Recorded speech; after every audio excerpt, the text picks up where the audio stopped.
तो हेलो बच्चों, अब हम करने वाले हैं थ्योरम हमारा 12.4। ठीक है, ये क्या कह रहा है, in a parallelogram opposite angles are equal. अब हमें पता है कि भाई पैरेललोग्राम के अपोजिट एंगल्स हमेशा इक्वल होते हैं, मतलब जो हमारा ए एंगल ए होगा वो सी के इक्वल होगा और एंगल बी जो होगा वो हमारा डी के इक्वल होगा। ये हमें पता है, ये थ्योरम होता है। तो हमें इसको थ्योरम करके दिखाना है कि भाई ये ऑब्वियस सी बात है कि होता भी है कि नहीं। तो ये याद रखना है आपको कि जो एंगल ए होगा इसके अपोजिट एंगल के इक्वल होता है। ठीक है, ये हमारा थ्योरम है, आपको याद रखना है। ये पैरेललोग्राम में बहुत काम आने वाला है आपके एक्सरसाइज में। तो हमें देखो अभी इसका मैं थ्योरम प्रूव कर देता हूँ। तो देखो मुझे गिवन क्या है भाई, ए बी सी डी क्या है, एक पैरेललोग्राम है सिंपल। और मुझे प्रूफ करना है भाई जो एंगल ए है एंगल सी के इक्वल है और एंगल बी जो है एंगल डी के इक्वल है। बड़ा ईजीली है ना। तो देखो सॉल्व कर लेते हैं। तो मैं लिखता हूँ angle A plus angle B equals to 180 degree. और मैंने ऐसा क्यों लिखा, देखो मैं बताता हूँ कि भाई जो ए डी है, देखो ये जो ए डी है इस पैरेलल टू बी सी है, क्योंकि देखो पैरेललोग्राम है, पैरेलल टू बी सी है। और मैं ये बोल सकता हूँ कि जो लाइन ए बी है ये क्या है, ट्रांसवर्सल है। ट्रांसवर्सल मतलब देखो ऐसे एक लाइन होती है और ऐसे बीच से कटती है, जैसे ये वाला एंगल और ये वाला एंगल। ठीक है, तो ये ए बी क्या है, एक ट्रांसवर्सल लाइन है। तो इसके लिए मैं ये बोल सकता हूँ, इससे मैं ये बोल सकता हूँ कि देखो ये वाला जो इंटीरियर को इंटीरियर एंगल्स है ना, ये एंगल ए, इसको क्या बोलूँगा मैं, को इंटीरियर एंगल्स। ये इस वाले एंगल को ए को और बी को, इसको मैं क्या बोलूँगा, को इंटीरियर एंगल्स जो होते हैं वो कितने होते हैं, 180 डिग्री होता है ना। तो मैं ये बोल सकता हूँ को इंटीरियर एंगल्स कितना होगा हमारा, 180 डिग्री के इक्वल होता है। बिल्कुल सही, को interior angles are equals to 180 degree. तो मैं ये बोल सकता हूँ। तो देखिए मैं यहाँ पे, ये मेरी आ गई फर्स्ट इक्वेशन। अब ऐसे ही मैं क्या लूँगा, देखिए ऐसे ही मैं क्या लूँगा, ये वाला angle B plus angle C equals to कितना हो जाएगा बच्चों, ये भी 180 डिग्री होगा।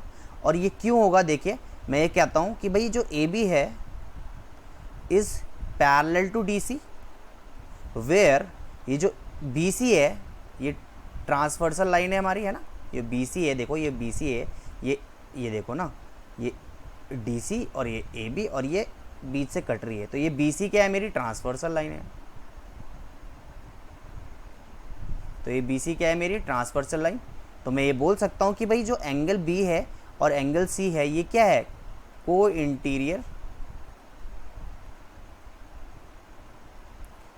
एंगल्स है जो कि 180 डिग्री के इक्वल होता है। ठीक है, ये दोनों देखो मैंने, ये this is my first equation, this is my second equation.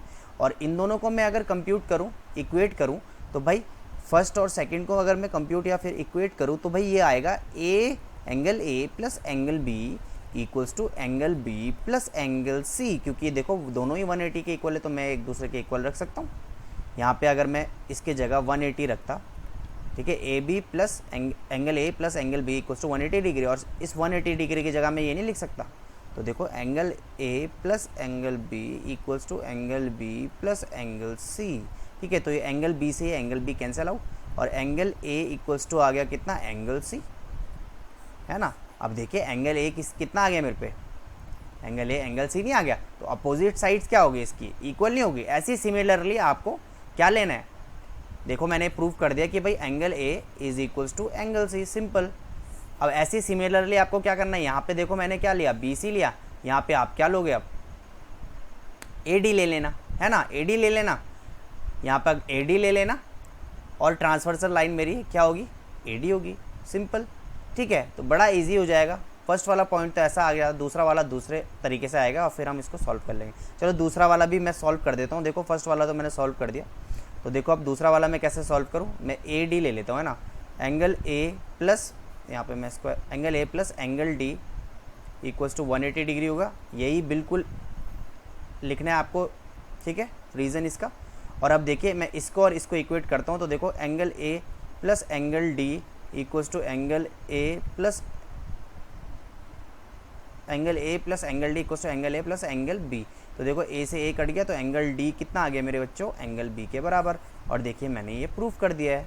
काफ़ी इजी होता है, बिल्कुल घबराने की ज़रूरत नहीं है आप लोगों को, बहुत ही प्यार से करने वाले हम। बस आपको इस थ्योरम से क्या पता चला कि भाई जो भी पैरेललोग्राम होगा जिसकी अपोजिट साइड्स क्या होती है, पैरेललोग्राम होगा, दोनों पैरेलल साइड्स पैरेलल होंगी, ये मैंने बताया था आपको, है ना, दोनों अपोजिट साइड उसके पैरेलल होगी। और इसका जो अपोजिट एंगल ए इक्वल होने वाला है। पैरेललोग्राम की प्रॉपर्टी बहुत इंपॉर्टेंट है, ठीक है। चलो अब नेक्स्ट वाला देख